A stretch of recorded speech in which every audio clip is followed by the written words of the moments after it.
Start ಮಾಡಿ madam. Good evening, one and all. Behalf of VKIT family, I, Manasabi, Assistant Professor, Department of Civil Engineering, welcomes you all for this occasion of webinar event on River Rejuvenation, Challenges to Civil Engineering, which is organized by Department of Civil Engineering, VKIT Bangalore, which is organized by IQAC Initiative in association with Institution Innovation Council. It gives me a great pleasure to welcome today's speaker, Mr. Shyam Prasad S, professional engineer, founder, and director, Clearwater Dynamics Private Limited. Welcome you, sir. I also welcome Dr. D.V. Chandrasekhar, Principal, IQAC Head, IIC President, VKIT. I extend my warm welcome to Srimati Indira Gopalakrishna, Vice Chairman, JES. My heartily welcome to Professor C.S. Shashikumar, Convener, HOD, Department of Civil Engineering, VKIT. My warm welcome to Dr. Shaila K, IIC Vice President, VKIT. I also welcome to Professor R. Chandrama, IIC Convener and Incubation Center in charge, VKIT. I extend my warm welcome to Mr. Harish T.S., IPR Coordinator, IIC, Assistant Professor, Department of Civil Engineering, VKIT. My warm welcome to all the participants, student, faculty members, research scholar from various organization and industry aspirants. Last but not the least, I welcome all the faculties and students fraternity of VKIT. It gives me an immense pleasure to introducing our chief guest, the speaker, Mr. Shyam Prasad S, professional engineer, founder and director, Clearwater Dynamics Private Limited. Sir has done his undergraduate in environmental engineering and master's degree in resource engineering in Villanova University, USA. He trained as water resource engineer with 2 decades of industry experience spanning North America, Singapore, Middle East, and India in urban water management. Shyam Prasad relocated to India in the year 2016 after spending 16 years working as a professional in the United States of America. He has relocated with the sole mission of making a transformative impact in sustainable water management space in India, sites and towns. Nuclear Water Dynamics is a firm he has founded towards fulfilling that mission. His areas of expertise include developing hydrologic and hydraulic models for planning capital projects and river rejuvenation, long-term control plans for combined sewer overflows, sanitary and stormwater master plans, flood mitigation and best management practices, surface water quality assessment, stormwater management, and green infrastructure plans, including centralization as well as decentralized large scale rainwater harvesting projects.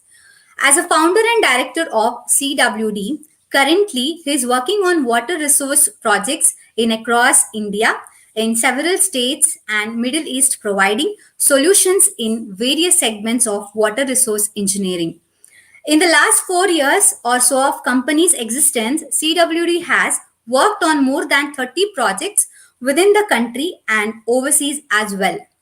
CWD has created a portfolio of projects that includes preparing detailed project reports for river and lake rejuvenation, planning, pipeline planning, lift irrigation, sewer and stormwater design of large-scale rainwater harvesting, water distribution network planning, etc. Their clients collectively include Hyderabad Municipal Development Authority, Irrigation Department of Karnataka, State Government, and Tata Projects Limited, L&T, Global Tech Park, O2 Power, VXL, to name a few. Each project has a unique challenges, and they have come up with a unique challenges and unique solution for each these projects. Currently, they are participating in the Jal Jeevan Mission, a signature program of the central government of India, to provide a functional household tap to every house in the country. As a part of this, preparing detailed project reports for more than 350 villages in the state of Karnataka. They also providing hydrological and hydraulic analysis supports to a 200 megawatts solar power plant in the states of Gujarat, India. Today, we are all blessed to have a unique personality with us, grab information from you, and it's really a challenging task of our young civil engineers to get more and more information from your presentation. We welcome you, sir. Now, I request our beloved HOD, Professor C. S. Shashikumar, to deliver a few words on today's webinar. Over to you, sir. Thank you, Manasa. Today's speaker, who is a leading consultant, one of the leading consultant in the field of the river rejuvenation, and he has also worked in various areas of water resource engineering. And I also had an opportunity to work with him for a few projects. We did a few projects on the lift irrigation scheme and the water supply schemes for various districts of Karnataka. And from that projects, what we have come to know is really an excellent person in terms of knowledge as well as technical aspects, and he helped me a lot in acquiring few knowledge in the field of hydraulic structures. And on behalf of the management of Janata Education Society and VKIT, I extend a hearty welcome to him, and also I thank him for accepting our invitation to deliver the lecture today. I also thank the participants. The participants, around more than 800 participants have been registered with us, and the participants are from throughout the country. I can say from starting from Kashmir to Kanyakumari, we have the participants. This shows that the gravity of the title of this project, the webinar. So I also extend my sincere thanks to our Vice Chairman, Srimati Indira Gopal Krishna, as well as our Principal, Dr. D.V. Chandrasekhar, for giving us an opportunity to conduct this webinar. I extend my sincere thanks to all our faculty members and our students of Department of Civil Engineering, VKIT, for supporting in conducting this webinar. As a whole, I once again welcome all of you to this wonderful webinar on river rejuvenation. Thank you, and over to Manasa.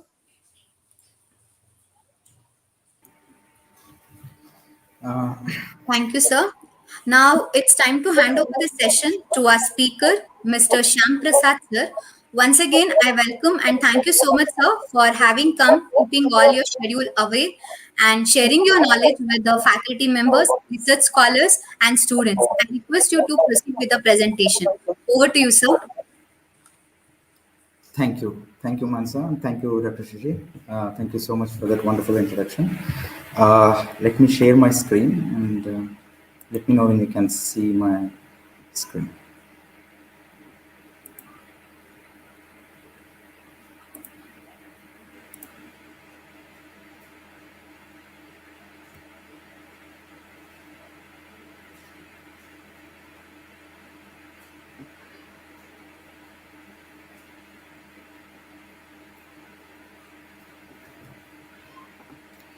Dr. Harish, where is the link for, is the share video or?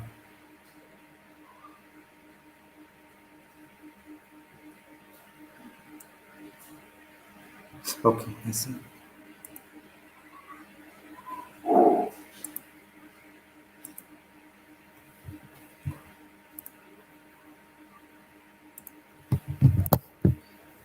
Hope my screen is visible to everyone. Yeah, it's visible. Okay.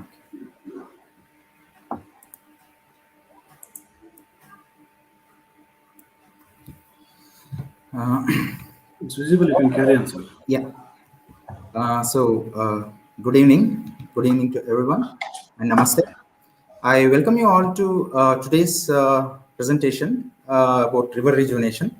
First of all, let me start by thanking Department of Civil Engineering, Vivekananda Institute of Technology, And special thanks to Dr. Shashi. When he approached me, we discussed about a couple of options for the topic.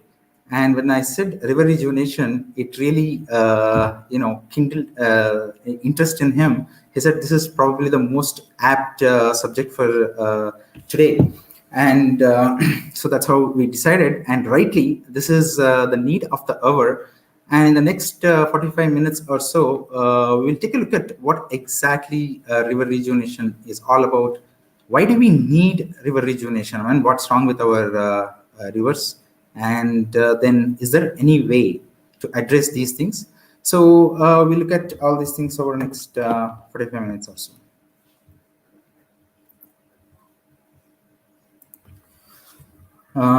Again, Mansa and Dr. Shashi has already given a wonderful introduction, so I don't. There is no need for this slide. And thank you again for that wonderful introduction. So before we begin today's topic, I would like to draw your attention to a project that was done in Singapore. This was. I have a graphic from Google Earth. This is from year 2003. And as you can see, let me get my pointer. As you can see, there are 5 rivers in Singapore. I worked on a couple of different projects, including the Marina Bay Barrage project itself as a hydrologic and hydraulic modeling support team. So there are 5 rivers, and Singapore being, it's present on, it's basically equator passes through Singapore, and it pretty much rains every day. And as you can see, all the 5 rivers in, all rivers in Singapore, they empty into this bay, and this bay is directly, opens up to the Indian Ocean. So this actually poses a lot of challenge since it rains almost every day for even a 6-month or a 1-year return storm. Especially when the tide is high in the ocean, it used to flood pretty much all this area. So this is, this is how the situation was in 2003. And the next slide is actually exactly same location. And as you can see, there's billions of dollars of investment has happened. And so what happened in the last, 12 or 13 or 14 years here, right? So this area, pretty much this entire area which is prone to flooding, if you look at 2003, this is how it was. And in 2016, fast forward, this you can see this all this development. And this was made possible because of this structure, hydraulic structure. This is a barrage built across the mouth of the Indian Ocean to the bay. This is called Marina Barrage Project. And when it was conceived, the whole idea is to make sure that the storm water, when it rains very hard in the upstream areas of the catchment areas, even if all the 5 rivers are bringing, heavy runoff to this area, this reservoir should be able to handle that. So that is why this was built. And if I remember correctly, there are 12 gates. And if you can imagine, when there is a low tide, by just opening these gates, this entire reservoir can be, the level of this entire reservoir can be lowered in minutes. And when there is a high tide, which is really the problematic time, when the water level is higher than here, actually there are pumps, and these are huge mega pumps. I don't exactly remember the capacities, but these are so huge that, within, reasonable time, I mean, actually we're talking in minutes, this will start bringing the reservoir level, so all the flood water can be emptied.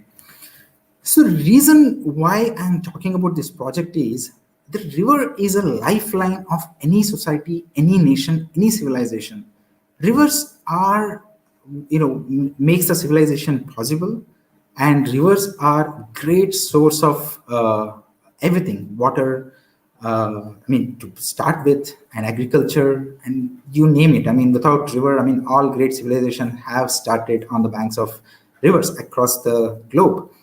So this is the background or backdrop on which we would like to look at why the river rejuvenation is required. I mean, this is how a river system should be used. I mean, rivers are a great source of, the lifeline itself. So today's presentation is organized something like this. We will look at the definition of a river. We need to understand actually what exactly a river does, or when we call it a river. And then we'll look at current status of rivers in India. And there are some interesting comparisons I would like to bring your notice to. And then as engineers, we would like to understand the problem. We need to understand the problem before we put a solution out there, right? So we need to understand how did we get here, why the situation is the way it is, right? And then main issues plaguing the river systems today, speaking for India, and and we will also look at integrated approach to river rejuvenation. What are all the things that we need to do today to put these rivers back into health? And it is needless to say, but we have to sometimes state the obvious, which is benefits to the society. And then we'll end with a couple of case studies. And then the floor will be open for questions. So I promise this is the only slide where I'll make you read a lot of text, but this is super important that we spend a minute here.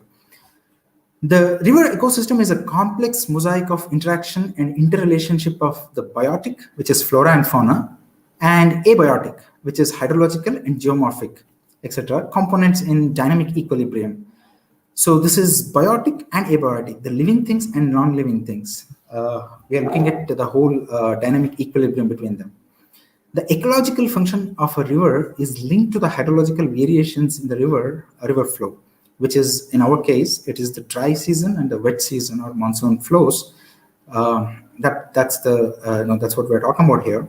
Hence, flow is the most important and significant variable of a river ecosystem.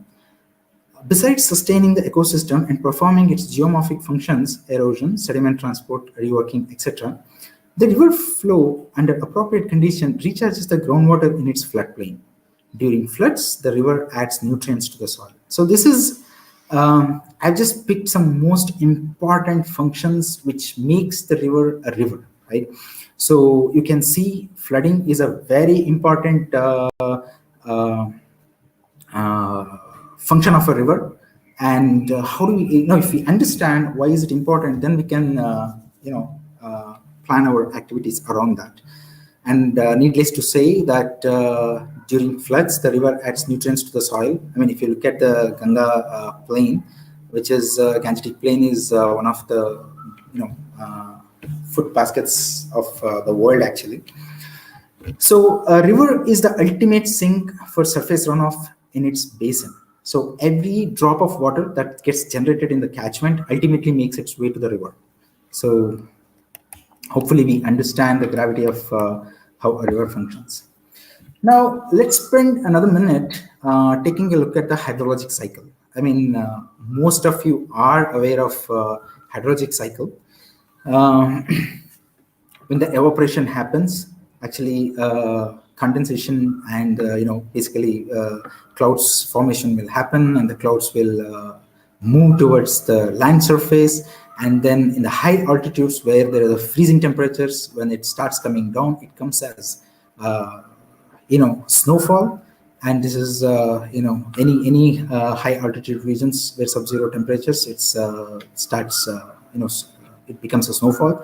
And we are all familiar with snow, the rain, fog, and hail, and whatnot. So this is how the water lifts from the ocean, and it transports to the land, and then it makes its way to the landmass.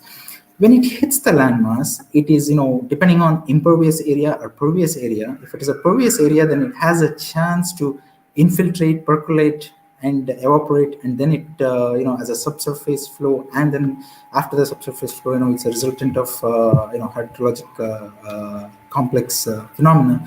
The runoff gets generated and it makes its way to the river as an overland flow, and there is a subsurface flow as well. And there is something called interflow. I think we are not going to get into that today. And when it falls on impervious area, it quickly runs off. And that is what we see in most of the urban areas. And unfortunately, that is one of the real problems that we are facing. And anyway, that water also, along with all its pollution from urban area, or rather impervious area, it makes it to the lake, river, and the river system.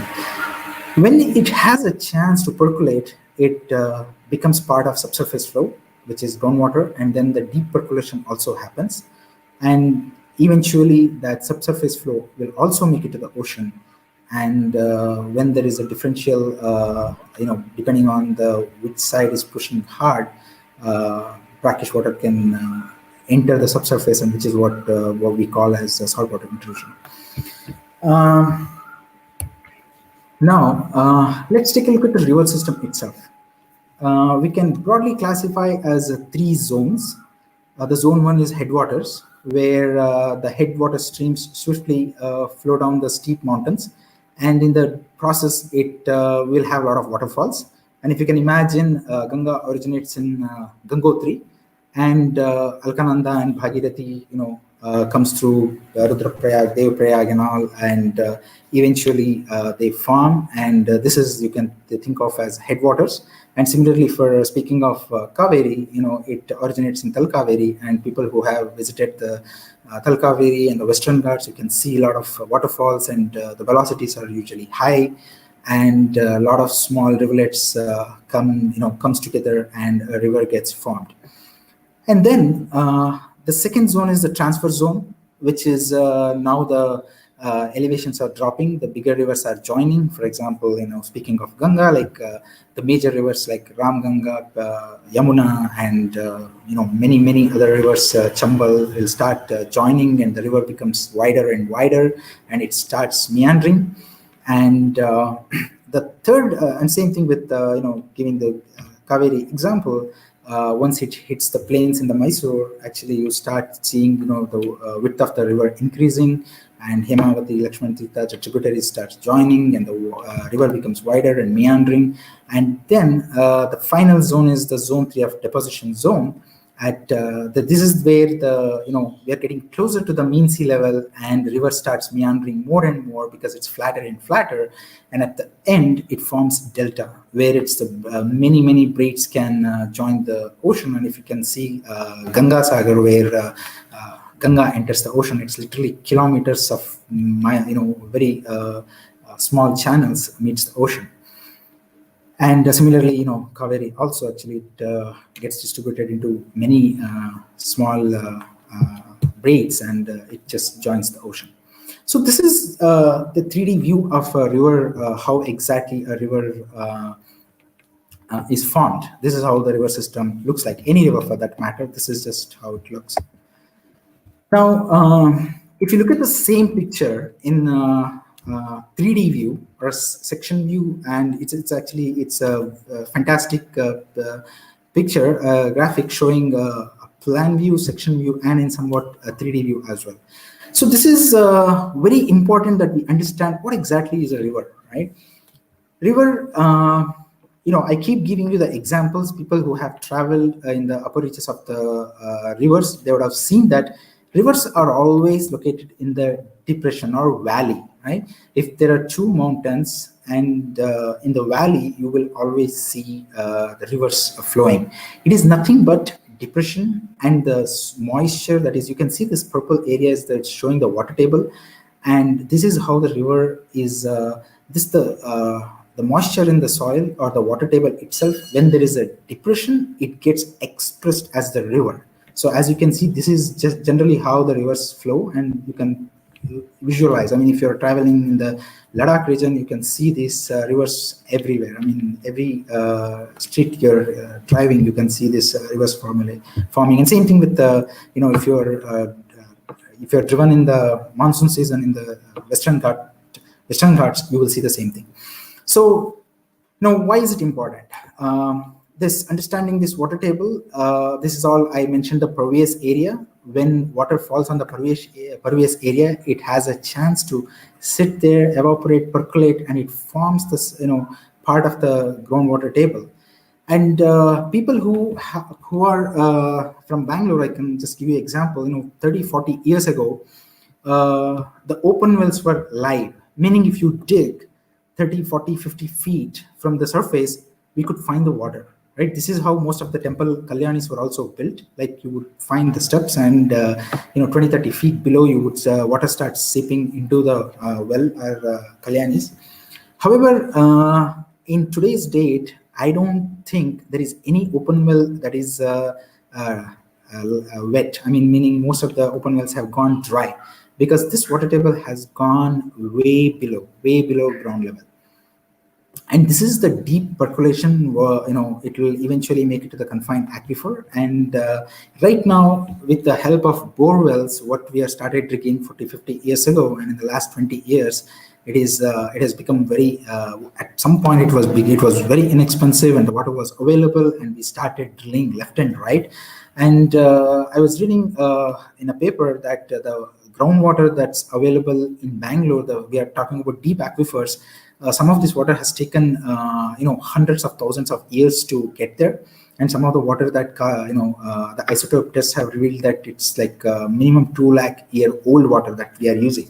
We just don't realize that when we switch on the pump, it takes the water in a few seconds. We don't realize all these things, but this is really important to understand how slow the water movement in groundwater, how, we are talking about lakhs of years for this water to get stored, which we are taking in minutes. So we need to really pay attention to what we're doing. And again, I mentioned the saltwater intrusion. When we start doing the same thing, the water table starts falling closer to the river. The salt water starts intruding into the groundwater, and when you start drilling holes, we will start getting brackish water. So this is all very important to understand how exactly a river functions, and the interconnections between the groundwater, the surface water, and what we see is the expression of this water itself. That is why, actually, once upon a time, I was told that Bangalore had 5 rivers. I think Vishwavati, Arkavati, Dakshina Pinakini, Uttara Pinakini, and I believe the Palar are one of those rivers. And unfortunately, none of them are existing today, just because there is absolutely no moisture left, to express as base flow. And there are concepts of base flow and surface runoff. For a healthy system, there is a ratio that needs to be maintained, and that gets adorned for, I think, for today's topic, this is more than sufficient. And the current status of rivers in India and some comparisons. This is the Tropic of Cancer, and the rivers that are north of this Tropic of Cancer are Himalayan rivers, and the rivers that are south of this Tropic of Cancer are peninsular rivers. And as you can see, except for a small patch of this Thar desert, India is really covered with rivers. I mean, some of you should really look at the map of Israel. It has one Jordan river of 251 kilometers, and Kaveri itself is 800 kilometers, and Ganga itself is 2,600 kilometers. So we are blessed with water. We get rainfall of close to 40 inches a year, annual average rainfall. Obviously, this is not distributed equally. The northeast gets maximum, and similarly the western Ghats get maximum, and there is a rain shadow area here. But nonetheless, we get 40 inches a year, and this is way above the global average. So we should really thank that we are born into a country which is blessed with water. Now, it's really left to us how we are managing it, or rather, what we have done with this. So I have some pictures here. I said some interesting comparisons. This is River Yamuna at Delhi. The photo was taken in July 2020, and this is filled with froth, and so actually water looks like tar actually. And this is in our own backyard, Vrishabhavati. And you can see it's a very similar photo, froth and tar-looking stuff. It is all industrial pollutant. I mean, there is everything in it. This is River Dravavati from Jaipur, which is I took these photos 5 years ago, and this is how the condition was. And this is Umkra Umshirpi. These are the pictures from 2 rivers in Meghalaya. So I've carefully chosen these 4 photographs. This is Yamuna, North India. This is our own backyard, South India. This is western border, Jaipur, and this is from northeast, Meghalaya. So I've traveled across the country, and believe me, every single river looks the same. I mean, if you go to Chennai, the Adyar is the same. It smells same. It looks same.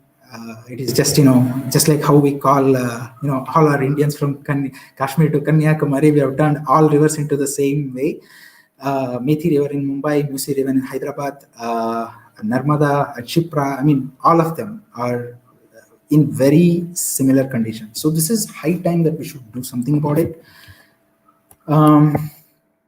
Actually, in 2014, when this new administration, or rather Modi government, took in charge, they constituted Niti Aayog, and they were asked to do assessment of water. And they came up with a report.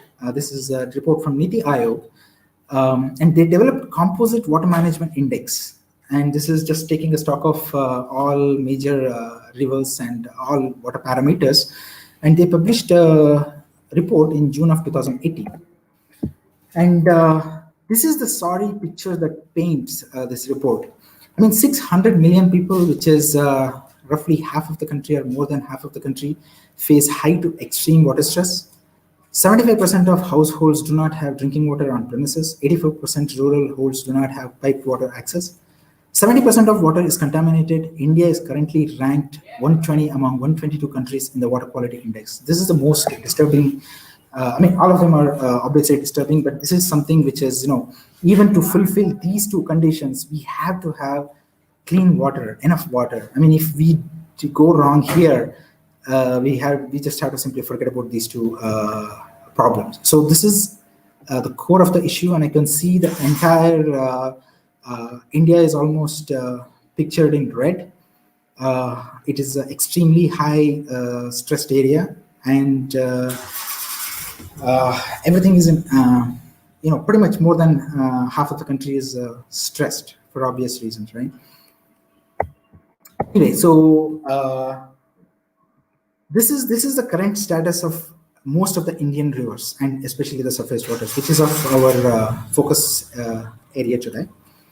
And I set some interesting comparisons. I'll show some pictures here. This is Yamuna at Delhi during lockdown of 2020. And you can see how good the water quality is. This looks amazing. And this is Ganga at Haridwar during the 2020 lockdown. I mean, water cannot be more crystal clear than this, right? I mean, this is amazing and beautiful. The reason for this is very simple. We shut down our human activities. I mean, so we know the culprits. I mean, there is obvious, this is very obvious. What, there is no special thing that we have to do here. The nature will health itself back to the, health. All we have to do is stop polluting it. I mean, it's as simple as that. Anyway, given the current conditions, can we stop everything? Obviously, no. We have to keep our economy going, our industries going, our GDP going. So now, what can we do? Given our state of affairs, I mean, given all the urban, even the urbanization is still going on, so we have to figure our ways out. So this is what we need to do. In any case, it's also important to understand how did we get here. A little bit of history, like what exactly happened. I mean, the rivers were actually 20-30 years ago, most of the rivers were in good condition. So what happened in these 30 years, right? Or maybe 40 years. So just take a quick look at it. This is a picture. Usually, if it were to be an interactive session, usually I ask my audience, can they recognize what they're seeing on the screen? Here, this is since this is a webinar, I'll tell you. See, this is called a chamber pot. We are talking about London of 1850s, and this is the primitive version of the potty what we have in our household today. And in 1850s, at the peak of when actually India was fighting for its first war of independence, when they were trying to civilize us, this is how the picture of London was when it comes to waste management. They would actually, the night soil was generated. This is why it is called chamber pot. They would put it in their bedrooms, and the night soil, which is basically the shit, is thrown into the streets in the morning. So this is how it was. And the reason I'm showing you this is I wanted to tell you the story of Thames River. How exactly the Thames was converted into completely river drain. I have taken this graphic from Professor Stephen Chapra of Tufts University. He explains it beautifully in great detail. But for our discussion, what happened back then, the houses, industries, latrines, stables, everything has direct discharge into cesspools. And cesspools obviously seepage into groundwater, and groundwater seeped into the Thames River. And similarly, the cesspools were the cleaners put it into the solid waste management, and again that seeped into the groundwater. Again, it found its way to the river. And the houses, I told you about these chamber pots cleaning, and that was actually put onto the streets, and that street directly, put it onto the solid waste. Again, it found its way to the river. And similarly, the garbage men collected it and put it on the riverbank. And obviously, whenever it rained, it just washed into the Thames River. And obviously, then the direct discharges into the smaller streams. And similarly, the urban runoff from the streams, everything made it to the Thames River. And boats and ships, obviously, they were easy target. They just directly dumped everything to the river. So this actually resulted in a great stink, what they call the Great Stink. This is a picture of summer of 1858, where actually for a few months, the temperature stayed beyond, I think, 38 degrees centigrade for a few months. And the river and eventually the entire London started to stink like shit. I mean, this is, you should really read about, there is a lot of material in Google. If you just Google the Great Stink of London, 1858, you will see this. And actually, the Parliament was also located on the banks of Thames. Actually, they put curtains, and they, on hourly basis, they started putting chlorinated water, and they did everything to stop this. But eventually, what they had to put enough money to the system to make it work. And there was this great civil engineer called Joseph Bazalgette. You should read about him also. He's a great engineer who designed the tunnel system and the sewage carrying system, the pump station, and the primitive treatment systems to make this problem go away. So what they needed was a political will and enough money to make it happen. And back then, even engineering was, not where today it is. So we don't have those problems. All we need is, political will, and people really need to understand. And if we really want to make it happen, this can be taken care of. Now, what are the main issues that plaguing the river systems? So this is uncontrolled urbanization, completely unplanned urbanization, and discharge of sewage, incessant discharge of sewage 24/7 into all rivers, and natural flow path obstruction, and decrease in river flow, base flow. I talked about the base flow, which is actually not the direct runoff. In a healthy ecosystem, actually river has to percolate through pervious area, and healthy amount of water has to reach water at subsurface, which is the base flow, which is the delayed flow. So if monsoon happens for 3 months, for the next 3 months, the slow movement of the groundwater is what makes the base flow. Unfortunately, we don't have any base flow anymore.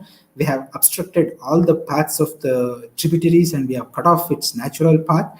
So what we have is a urban runoff, which is very flashy, very high velocities, and it just erodes the stream banks, and it causes a lot of problems. So the first thing is we are putting sewage. We are depriving the rivers of its fresh water, and obviously over-exploitation for all purposes. Agriculture, I mean, we flood our agriculture systems. I mean, that's another, again, that is completely another subject of another day. Lack of rainwater harvesting measures, even in, mostly in urban area.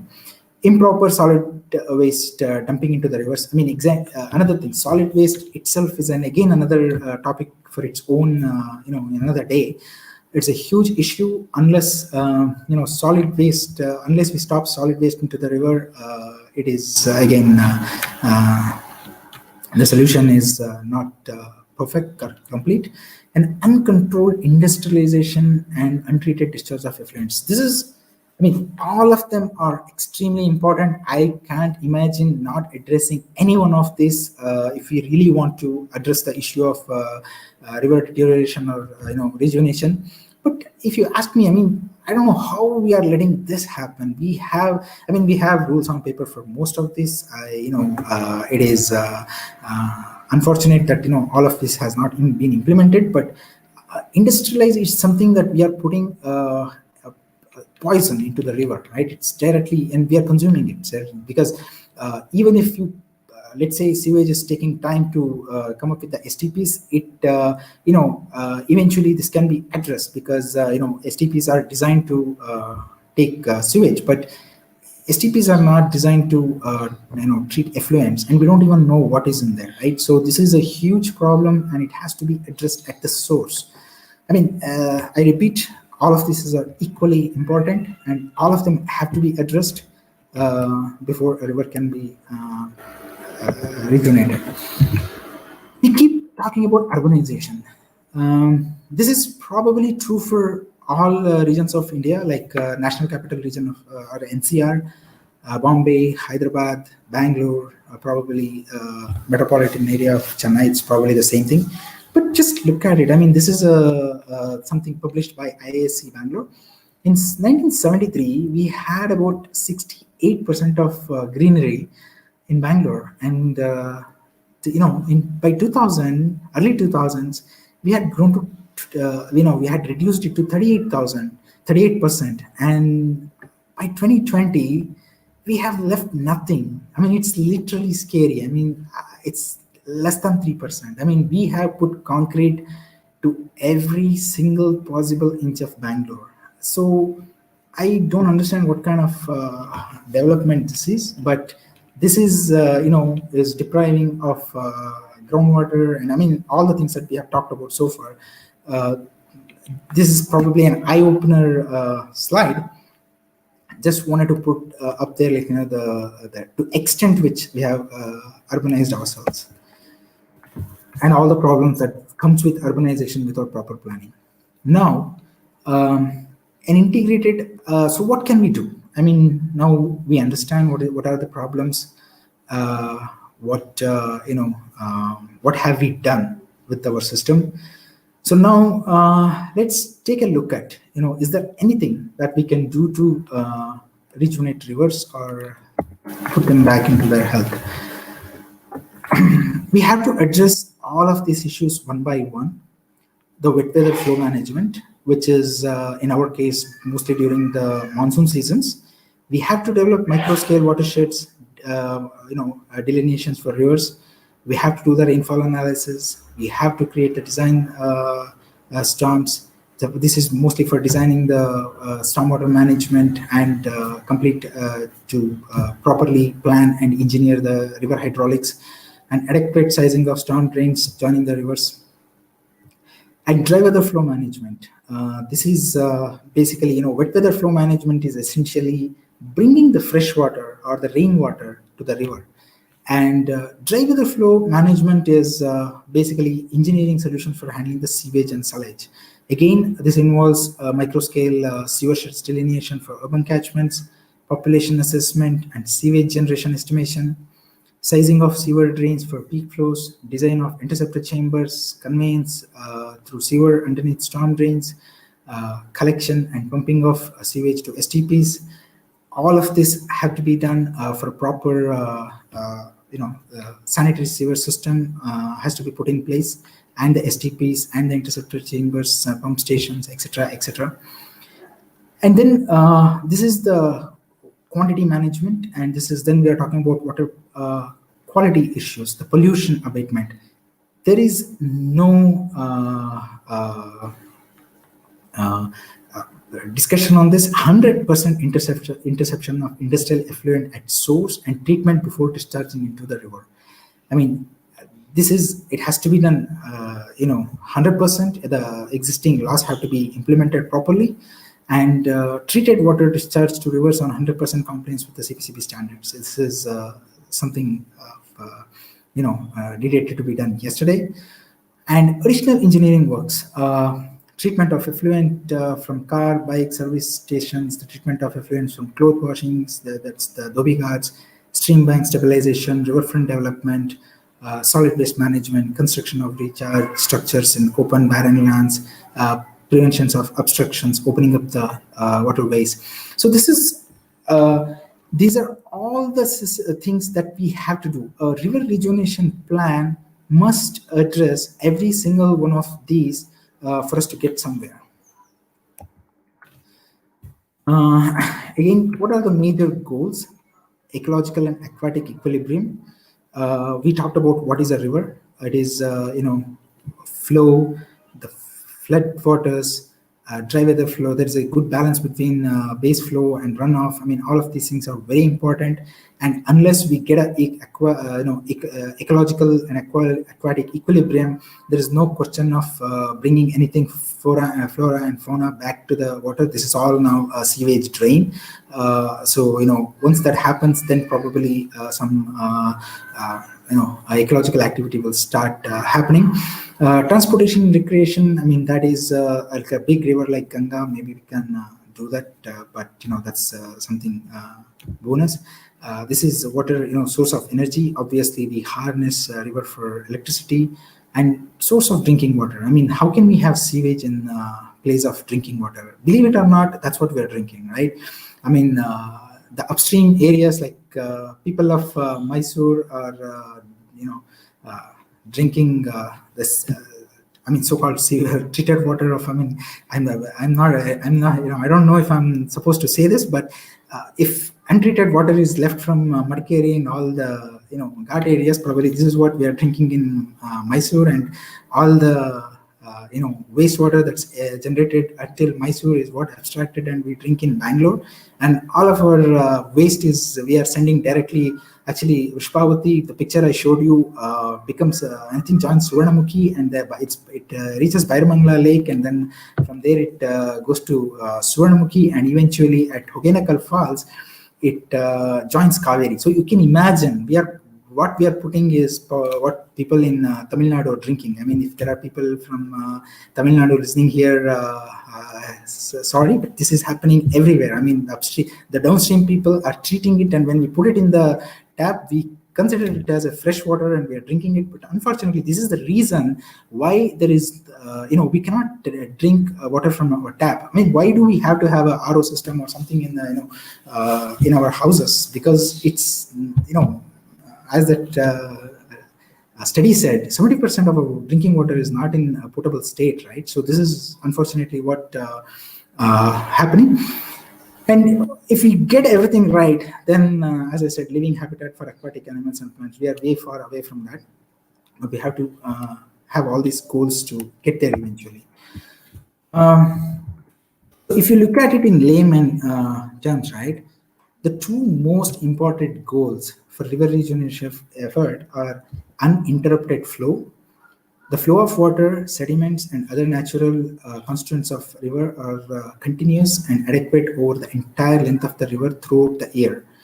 It's a huge asking. Hence, in stream barriers, water diversions, and barriers to surface runoff must be regulated. I mean, there is an entire other discussion on environmental flows, e-flows, the minimum discharges from the dams. I mean, the requirement of the large dams. I mean, that can be another discussion for another complete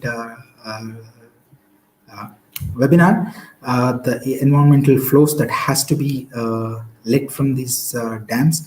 So there are a lot of issues, but achieving uninterrupted flow, what actually Namami Gange, National Mission for Clean Ganga, calls it as Aviral Dhara. It is very, very important goal. And unpolluted flow. The flow in the river network is bereft of man-made pollution. I mean, we really need to stop the pollution, which whether it is sewage or solid waste or industrial waste, all kinds of pollution. It has to be stopped. Hence, the river waters in present times should also not be sullied by polluting human activities. I mean, this is we have already talked about what are all the really causes, and uninterrupted flow and unpolluted flow. It's very important two main objectives of any river rejuvenation effort. This is the graphic, whatever we saw in in a chart. We are putting it here as a graphic, so it's very easy to understand. The 100% of interception of all industrial effluents, and only clear treated effluent discharge from storm drains adhering to CPCB standards should be let into the river. And similarly, management of domestic sewage and sullage and rainwater harvesting for households.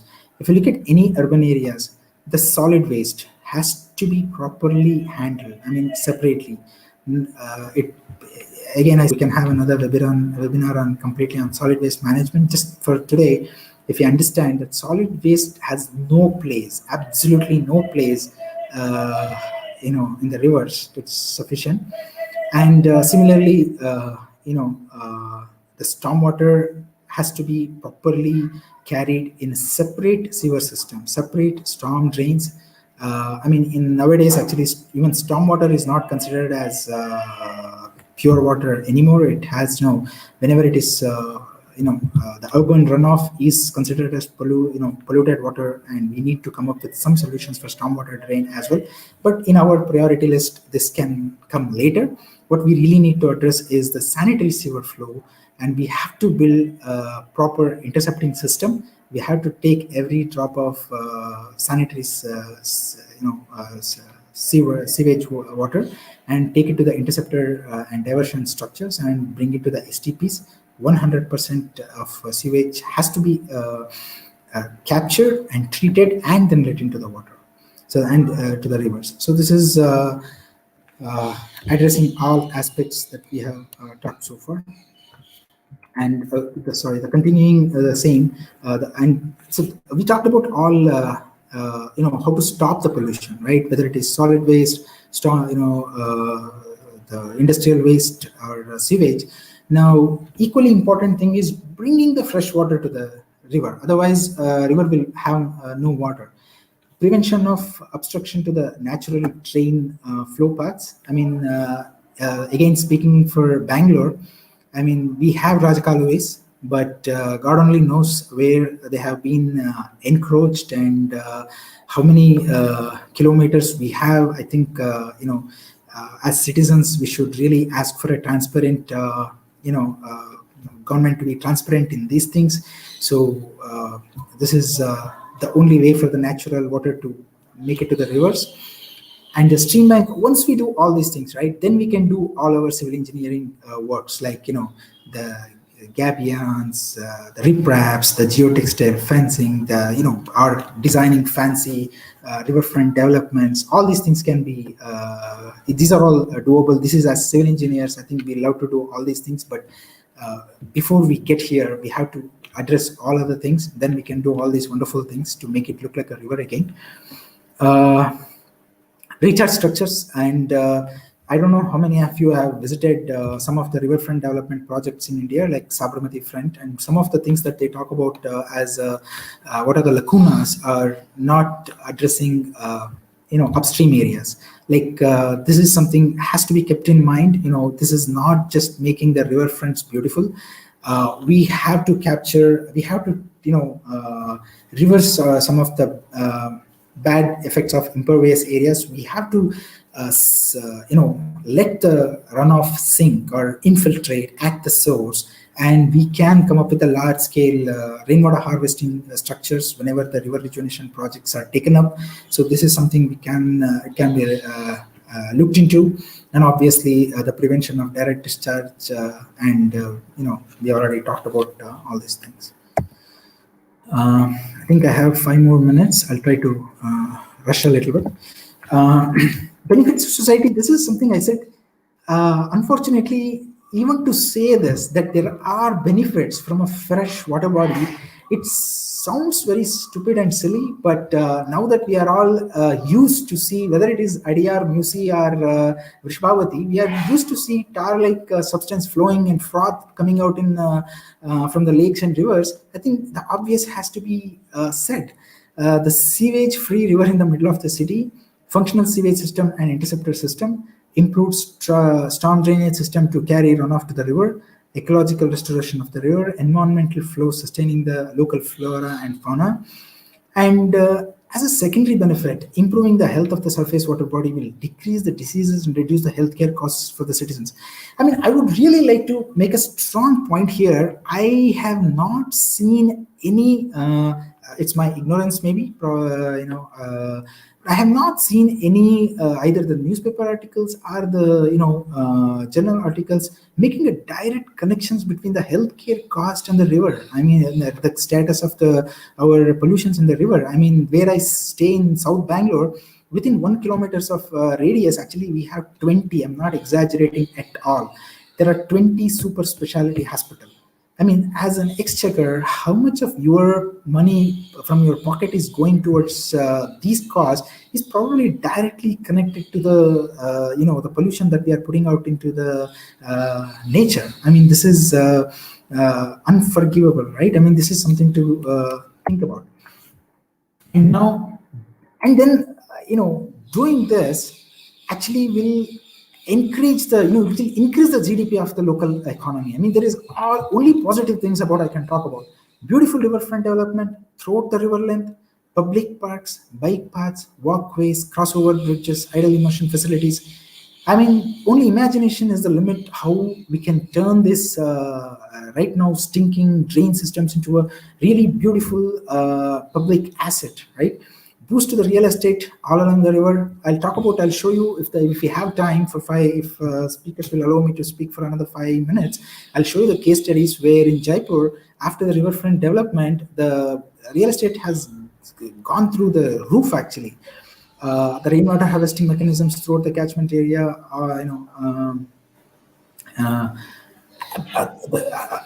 another most important thing is in a city like Bangalore, actually we hear 1 or 2 deaths every monsoon season because of stormwater flooding. I mean, this is really unthinkable. I mean, people die of urban flooding, right?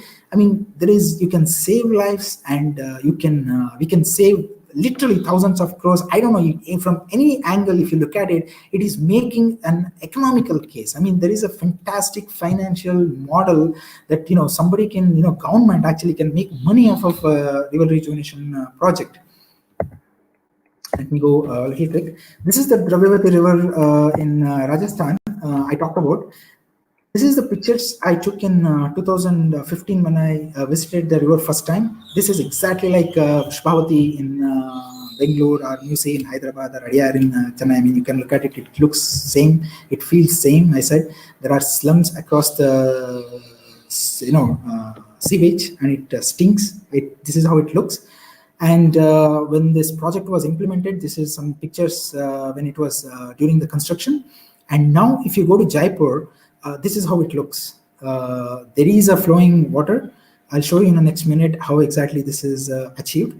And there are public parks, the bike paths. This is for people to enjoy. And a few months ago, actually, I think last year I was there, and you can see anywhere from 6 p.m. to 9 p.m. there are people, all the time. So this is, once you put this in place, people use it actually.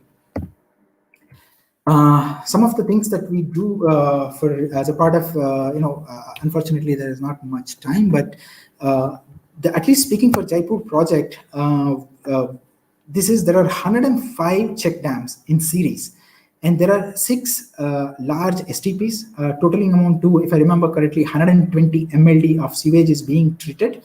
And these 6 treated STPs put back into the river at key locations. And what we see as a continuous flowing water, actually this is a series of 105 check dams We did a hydrological model, hydraulic model. We established the hydraulic conditions, and there are percolation systems beneath each check dam. So there's a large amount of engineering that goes behind a project like this. And we also did another thing. These 6 STPs are in series, and for any reason one of the STPs may stop functioning, or there is let's say there is a for some reason the sewage has to be bypassed and things like that. Then today we have the technology. This is what I'm talking about. In 1858, Joseph Bazalgette has to come up with the innovative idea and some brand new concepts to save the Thames. But we don't have any of such things. I mean, we do have the technology, we have the understanding, we have the engineering. Now we can just do it, right? So this is water quality modeling.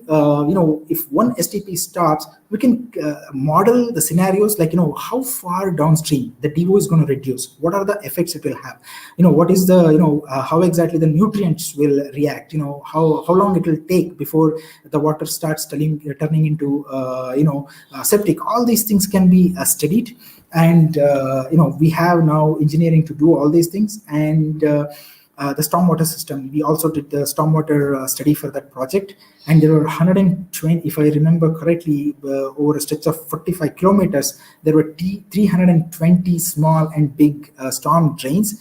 We build hydrologic models and hydraulic models to design, assess and design all of this, and there are a lot of pump stations as well. So this is a fairly complex engineering problem, but we can certainly do it, and it has been done. This is again the river I talked about, Umshappi. This is we did the detailed project report, but unfortunately because of COVID and all that, the report is still sitting in the government office. It has not seen the day of light as far as I know, but we have developed a detailed project report, or rather we should say preliminary scheme report on how we can address this, how we can solve this, or put this river back into the health. I'll just go over some of the pictures. These are the upstream. Meghalaya is a very beautiful state, very, very beautiful, pretty state. But unfortunately, we have managed to turn the rivers over there also to the same level of Rishpavati. I mean, this is upper reaches. And as you can see, as we start going slightly downstream, you can see the color of the river changing into the grayish sewage. And when you go to the lower reaches, it completely turns into a sewage drain. This is, as you're walking today, Vishpavati or Kengeri Muri or whatever, it looks exactly same. And as you can see, we are so creative when it comes to engineering that we have learned to build over the river, right? And over the high flood level. So this is, you can see the high flood level here, and we have managed to build it, we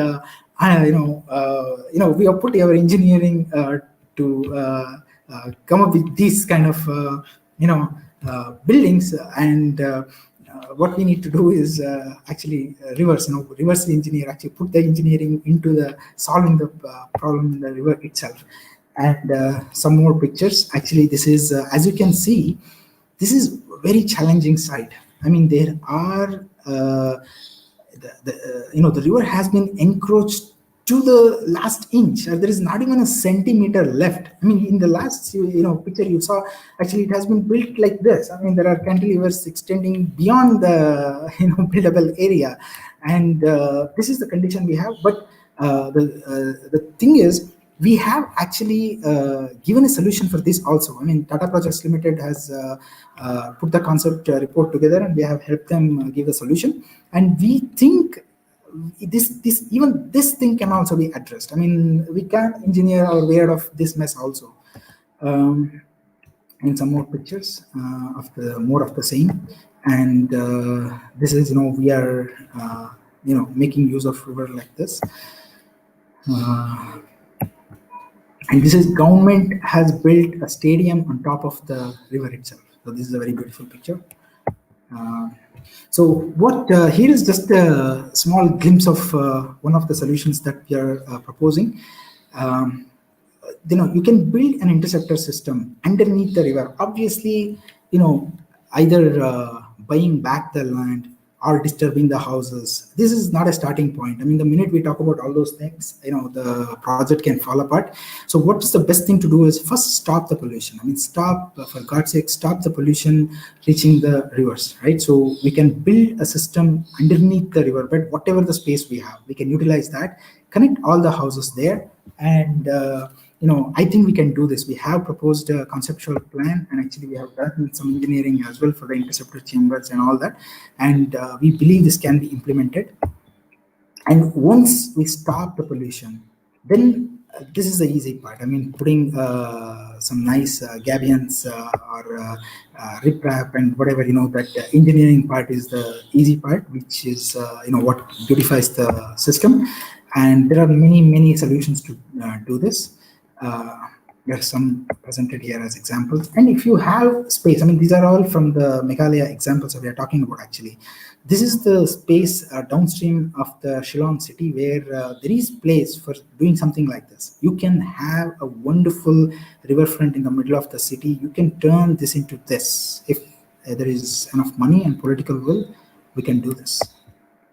And obviously, we can have solutions for everyone. I mean, idle immersion, be it idle immersion or the VKIT, we have to provide solutions. I mean, we cannot, avoid any of these things. This is where the challenges are.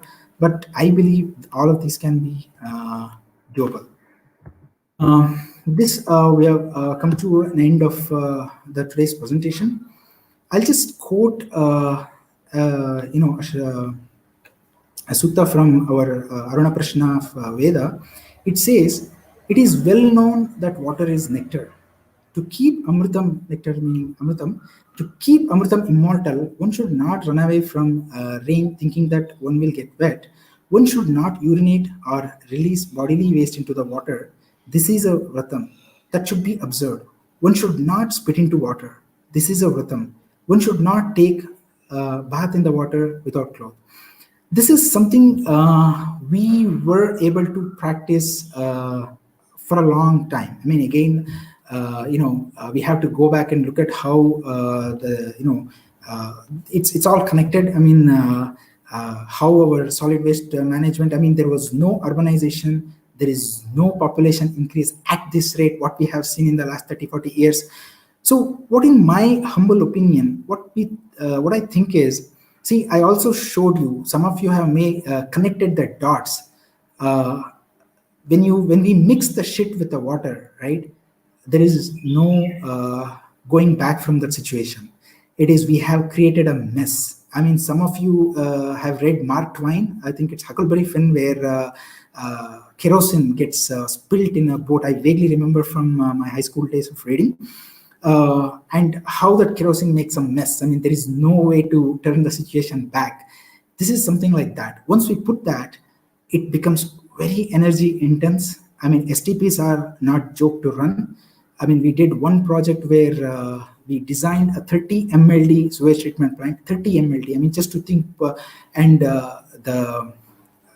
just the electricity cost we calculated was, I think, in crores per year, crores. I think over 10 years, but just the numbers are huge. I mean, to put things in perspective, and 30 MLD, to put things in perspective again, the entire Bangalore puts out something like 1800 MLD. 1800 MLD. So now you imagine, I mean, so what I want to say is we have westernized ourselves without thinking too much. So we have to modernize. There is no question about it. But not by westernizing. I mean, we have to engineer ourselves, our way out of this mess. And this is the challenge. This is the challenge for every civil engineer out there who is listening today, that we have to, find these solutions. Then I would really like to show one interesting video to end the presentation today.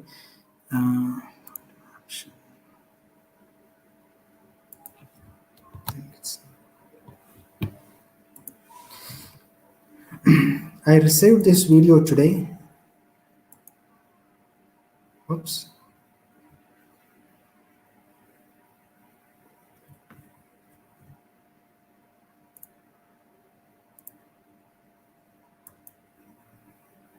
Interesting. This is not happening. I'll show you if it works. This was an amazing video of monsoon rains from uh, Mumbai today. Actually, a car went down in the parking lot. I don't know if the tweet has been deleted, but oops. And I think it's not available. With this, I would like to end today's the, discussion, and now we can open the floor for questions. I thank you. I thank you, everyone who is present here today, sitting patiently listening. I think we have gone over 5-10 minutes. I believe it's worth. So thank you again. Thank you all for listening. Yeah, thank you so much, sir. Your presentation on river rejuvenation challenges to civil engineering was very informative and interesting and impressive to all the participants of civil engineering background. There are few questions from participants regarding your presentation. I request Mr. Harish T.S., Assistant Professor, Department of Civil Engineering, VKIT, to take over the session. Over to you, sir. Thank you, madam. Hello, sir. Hello. Sir, these are the questions asked from the participants. So, first question is from Mohammad Shoaib Hussain. How to overcome the major problem faced by the water bodies, which is the eutrophication? The eutrophication is happening mostly because we are putting the sewage and nutrients into the river. The first thing is stopping sewage reaching the rivers, and I think we talked about multiple times. I mean, sewage has to be intercepted through a proper sanitary sewer system. I think most of the India has a combined sewer, which is, in other words, it carries both stormwater during the monsoon season and the sewage during the dry weather flow season. See, unfortunately, the situation is reversed in India as opposed to US. Like over there, actually, anyway, let's talk about just India. I think combined sewage here, actually, we have used the natural drains to carry sewage, which we thought is a great cheap solution. But this is the price that we are paying for using that. I mean, this is we have to have, when we develop, there is an expense. It's costly to be build urban centers like this, where you can we can put 2 crore people. Like for example, in Bangalore, I think 2 crore people live in an area of 35 to 40 square kilometers, maybe, or 40 kilometer radius of area. Maybe 50 max. So this is unsustainable. This is what is unsustainable. By definition, this is unsustainable. So there is a huge price to pay, and we have to have a proper stormwater system, sanitary sewer system, STPs to begin with. I think this is a starting point. Sir, another question from Fakir Mohammed. What is the best software for simulation of flow, sediment transport, and a wave combination?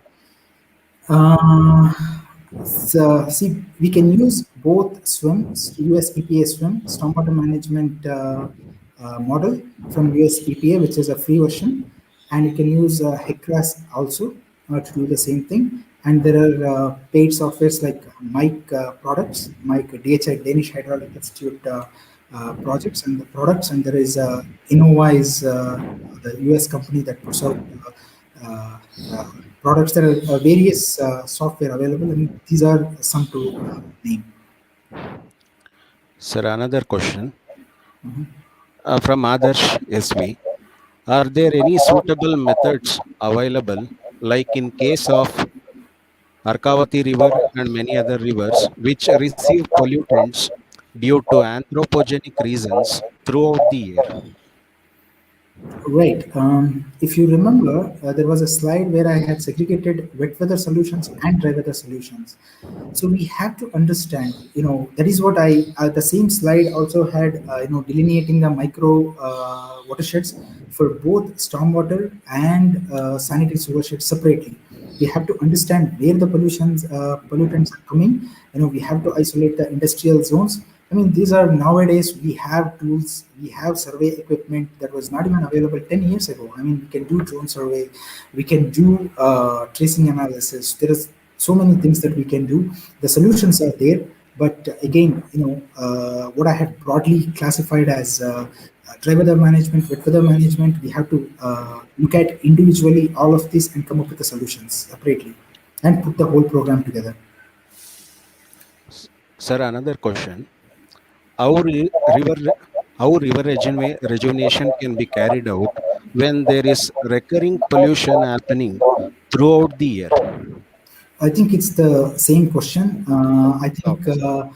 if you go back, I had one slide where I had taken an urban area and shown each aspect, like how exactly we have to address the stormwater, stormwater management, removing the obstructions, sanitary flows, capture, interceptors, and intercepting chambers, the pump stations, the STPs, and treatment, and then putting it out, industrial, stormwater. I think there were a couple of graphics, slides that talked solely on this. When we, address all these issues separately, keeping everything in mind, I think the solution will emerge on its own. The Oh, fresh water should reach only during the monsoon season. I mean, if you can think about it, we are talking about only few things. The fresh water has to reach river in two ways. One is as a surface runoff and as a subsurface flow. The healthy river actually has to have a balance between the ratio. There is a ratio between base flow to surface runoff. We have to maintain a certain ratio to have a healthy system. So bringing the fresh water, I'm just repeating myself, stopping the pollution, which happens throughout the year, for industrial, for sewage, for solid waste, all of these have to be taken care individually. Then you will have your solution. sir, another question from a student, Amulya V. How environmental friendly is the interconnecting rivers project? Do the pros outweigh the cons?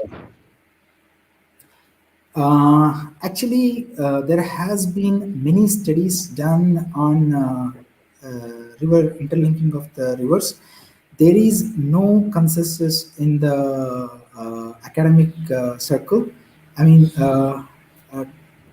to say in very minimal words, actually, most of the studies are showing we don't understand in enough detail for a river linking project. I mean, we could end up with a bigger disaster than actually solution. I mean, this has to be looked into more carefully, and there may be small river linking projects that may be beneficial, but some mega idea of connecting all rivers without understanding the flora and fauna of each river, and bringing for example, Yamuna water, which is rich with minerals, into something like Kaveri Basin.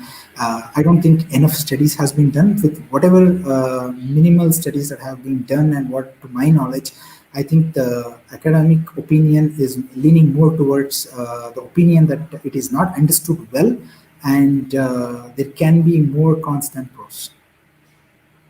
Sir, another question from the student. What course or further studies after BE Civil Engineering would be good to enter this field? Very good question. Uh, See, the water resources engineering is a subject in itself, and there are institutes which are offering masters in water resources engineering itself, which is basically you will study environmental engineering subjects like design of the water treatment plants, sewage treatment plants, fluid dynamics, hydrology, hydraulics, environmental, EIA studies. So this is, for example, BITS offers complete masters in water resources and environmental engineering field. And there are many institutes that offer this course. If you're really interested in, uh, you can look into getting into the masters in water resources engineering. Sir, another question. Why is there an increase in the rate of erosion in the river after rejuvenation? Uh, Okay. It's a. I was about to say it's a very good question, but I don't understand after the river rejuvenation part, because there have been very minimal efforts in India for river rejuvenation, and some of the examples are Jaipur, Dravavati River Project, and Sabarmati Front River, and all that, which is focusing only on the main stem of the river. Actually, we haven't addressed. This is one of the slides actually I talk about. Our focus should not only be on the main stem of the river, but we should really look at the upstream areas as well, where we have to look at how we can come up with the, for example, Bangalore is a fantastic example where all the lakes are connected. There are 4 valleys, and all the lakes are connected, and eventually the water makes it to the river. This is a beautiful system. So something like that, we should really address the system where we have a chance to percolate water wherever it is falling. So to answer your question, um, actually, urbanization, I talked about this very briefly, increases the runoff peaks, and whatever should have infiltrated is now running off of very quickly, and the velocities of runoff increases rapidly, and this actually causes erosion, and this is one of the very important that we have to address when you do a proper river rejuvenation project. If you properly do a river rejuvenation project, if you get your hydraulics right, then there shouldn't be erosion. Actually, it's the other way around. We by addressing these issues in the river rejuvenation project, if you do it, if you do a proper engineering, then erosion should reduce. Sir, another question. Sir, what is the present position of the joining the North and South Indian rivers? In this regard, what is your opinion? I think I just answered this question 2 minutes ago. I mean, I have not done any extensive study on this either, so I should say this upfront. But whatever the minimum literature I have seen, there is absolutely no consensus from the academic field, and I'm just repeating myself. It leans towards the opinion that there are more cons in joining the rivers without understanding the. It is not about hydraulics. I mean, see, the mess we are in today is because we think the engineering solution is the concrete, the pumps, the electricity. We just have to get away from that mindset. I mean, engineering is not all about your bigger and bigger pump stations and bigger dams. I mean, this is the reason why we are in this mess is that thinking, that process has changed. I mean, I'll give you another example. I mean, I talked about Singapore rivers. The company I worked in US, CDM, actually worked on putting concrete channels to these rivers in Singapore back in the 1960s, right? And the same company was working in early 2000s or mid 2000s. We were working on a plan to take the concrete out, make the rivers meandering, put the grass back there. So this is the thought process has already changed. The rivers don't have to. The engineering is not concrete, right? I mean, concrete or pumps or whatever I talked about, dams. So this is understanding the ecology, flora, fauna, and we have to look at the holistic approach. And when you talk about it from that perspective, I don't think we understand enough of what exactly happens from linking of the North rivers to the South rivers. I don't think we have understood it well. Sir, another question from Fakir Mohammed. What are the recently methods to estimate low flow and high flow time series in ungauged basins? Uh, okay, I think this is getting into the technical details. I think uh, that is actually, I'll give you a small, I don't know how we are doing on the time, but Central Water Commission has great publication on these things. There are methods for doing the same, but before we talk about engaging stations, this is a very good question, by the way, but again, it's a very involved topic. We have to start monitoring. I mean, in compared to US or Western rivers, we nearly don't have any data. I mean, if you call IMD, we don't even get hourly rainfall data for the entire, India. I mean, we cannot even purchase the hourly rainfall data. I mean, Karnataka has KSNMDC, which is putting out 6-minute rainfall data, but unfortunately, this is not available for entire India. So we have to go a long way. I think we should first start monitoring all the rivers. We have to understand the monsoon flows, and there is a lot of things that has to be done. Okay, so one last question from our participant. You are doing excellent job, but you don't have any social media presence, sir. You can welcome to help us with that. But we have been lucky enough to work on some very interesting projects, and I think this is. I don't know how to answer that question, but see, some of these are really the government has to take initiative, and we need to. I agree with you. We need to talk about in social media, and people have to realize that, as I mentioned, there is a health cost, and pure water is your right, and we are talking about all other issues, but this is, I think, is a primary issue is good air and pure water. So all of you have to, you can do this. I mean, social media, we can do this definitely, but I think that the awareness and the demand has to come from the people. I think then the government will also listen, and things will. I mean, the one of the reason is the Niti Aayog's the Jal Jeevan mission I just mentioned is and the Swachh Bharat mission both have come out of this report, I believe, because they are addressing all these issues one by one. But again, this has been a push from the central government as a part of Jal Jeevan mission and Swachh Bharat mission. But I think the bottom up demand has to be there from public for a healthy environment. So then I think it will pick up more demand and more momentum. Thank you. It's a great question. Thank you. Thank Sir, you all. one last question, sir, Okay. Okay. All right. from an UPSC aspirant. Okay. Sir, what things are considered to link various rivers to each other? Uh, okay. I think I have addressed this question. I mean, there were two questions on river linking. Yes, sir. See, on a small scale, I think it may be okay, but it has to be looked into case by case basis. If on a intra base, this is the inter-basin transfer of the water, intra-basin transfer of the water.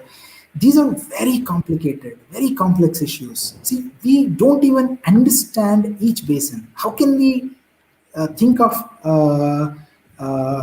tampering some natural system? See, as engineers, we have to unless you understand, right, you cannot give a solution, right? We thought by building large dams we have solved a lot of problems. No doubt it was required at some point to I believe, but now we realize there is environmental flows are completely gone. I mean, we have just killed all the aquatic flora and fauna downstream of dams.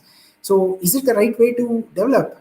No, right? So first we have to study, we have to understand the complex interactions between. See, I have not seen any model or published papers in India about how exactly the river system, the groundwater, the bore wells that are present in the field that are taking water continuously, putting it onto the paddy field. We are flooding this, and again we are putting it back to the river, and canal is also supplying the water. So I mean, we don't even monitor our rivers properly. So all of these have to start happening. Once you have data, you generate enough data, you understand, you put hydrologic models, and you do all the ecological studies. And once we understand these systems, then we can talk about engineering. So what this river linking and all that is just a fancy ideas, right? I mean, I say fancy ideas because have we understood? I don't know the answer honestly. Maybe if it has been studied, I'm not aware of it. But I don't think there is a holistic approach of understanding all these things. How can you put Ganga water into Kaveri, right? I mean, that's, that is, have you understood all aspects of it? I don't know the answer for it. unless we understand, see this, when in the 40 years ago, when the borewell came into the picture, we thought it's a great solution, right? I mean, borewells were supposed to be the magic bullet solution for all dry area irrigation. Now 40 years fast forward, what we have done with it is, even in some areas of Bihar where there is a water rich area, that entire Jharkhand, Bihar, the eastern UP, West Bengal, this is what extremely water rich area. And as we are going down with these bore wells, now we are introducing arsenic problem. Actually, there is, again, there were some studies which were saying that this anthropogenic interventions are causing some, release of arsenic, which was not there before. So it's, we do something and something else happens. So we have to be extremely careful.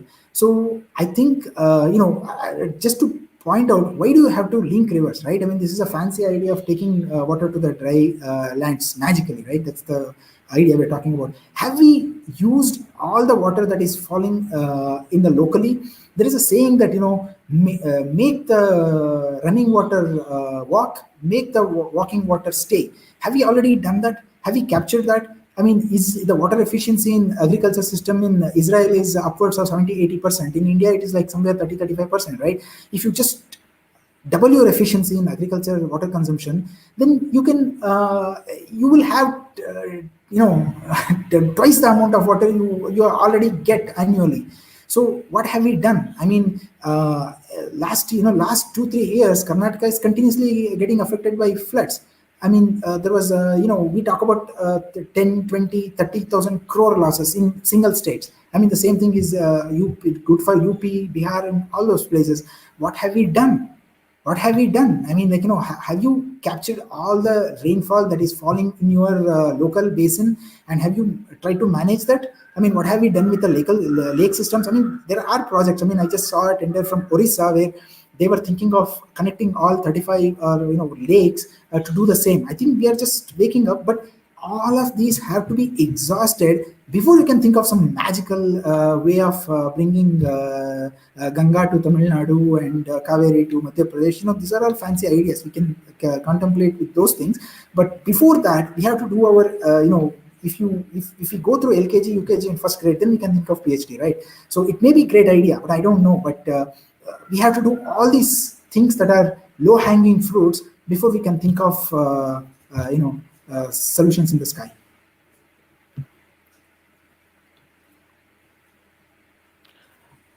Thank you, sir. But one more last question, sir, from last participants.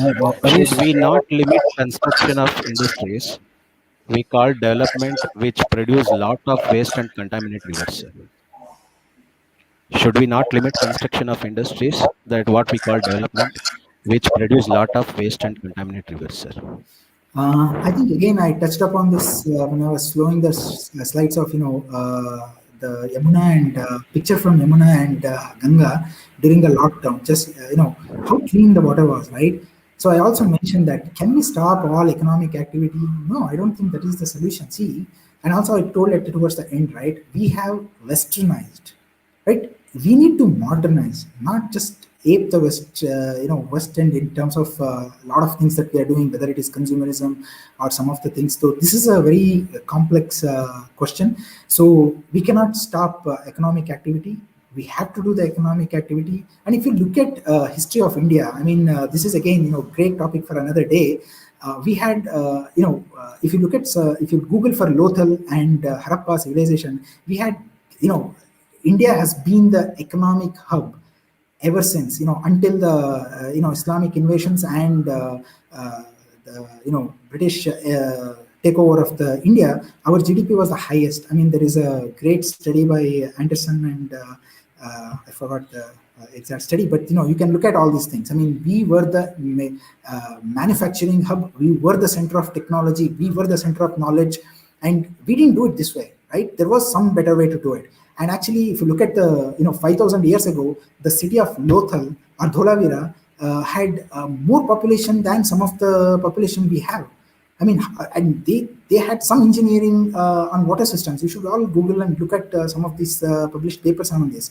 So this, in this context, what I say is, we cannot stop, we shouldn't stop economic activity. We should be the economic powerhouse of the world. We should lead every innovation, but also in this field, right? How we minimize our waste from the pollution. I mean, every branch of engineering has a role to play here. And there is a long way to go, but I think, hope that answers the question. Thank you, sir, for answering the questions from the participants. Over to Manasa, ma'am.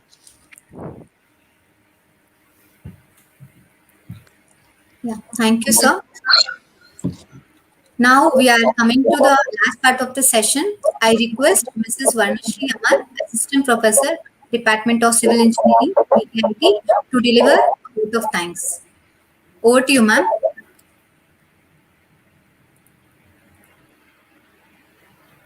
Ma'am, I think your phone is muted.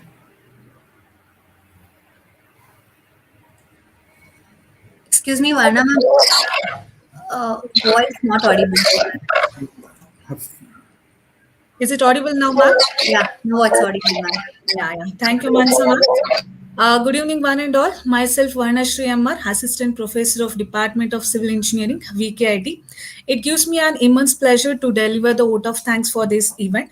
First and foremost, I thank our management members of Janata Education Society, that is JES, for their continuous support for all the events and for all our supports.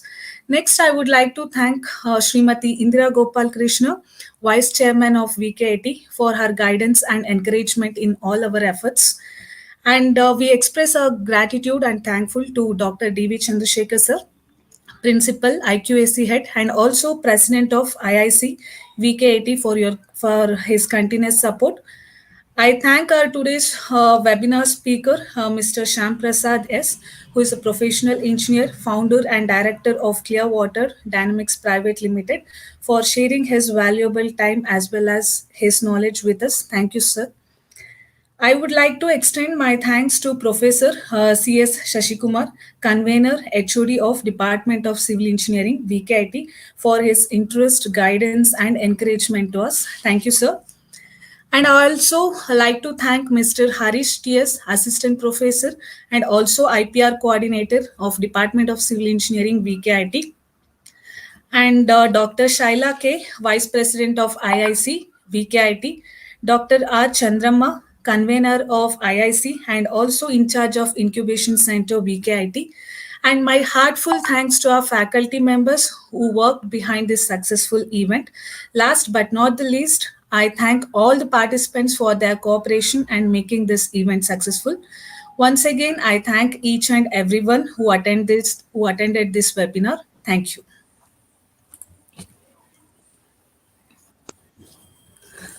Thank you, ma'am. Now we will end the session. On behalf of VKT family, I thank each and every one of you for active participation in this webinar. So participants, kindly note, feedback link is provided in the chat box as well as in the Telegram and WhatsApp group. So everyone, please do submit the feedback link and e-certificate will be sent to your registered email ID within 3 days. So thank you one and all. Thank you so much for this opportunity. It was my pleasure. Thank you. Thank you all. Thank you so sir. much, sir.